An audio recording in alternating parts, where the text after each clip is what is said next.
Ayan, ito po, iyan yung ating off-grid setup na napakaganda.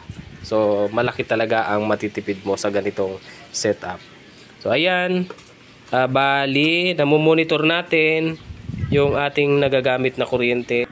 At ayan, nakaka 0.3 kilowatt na tayo. So, sa isang araw na ginamit mo siya, mag-a-appear dito kung ilan yung nagamit mo. So, araw-araw mo siya computein kung ilan ang natitipid mo sa kada araw. So, ganun lang.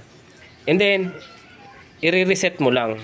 So, o di kaya naman, bali, mag-test ka, sampling ka weekly. Weekly mo siya iti-test kung ilan. O, wag mo munang i-reset. Sa isang linggo, kung ilan ang nakagamit mong kuryente, dito natin makikita. Ayan o, 0.3 kilowatt. So, yun. So, kanina pa buhay yung ating electric fan.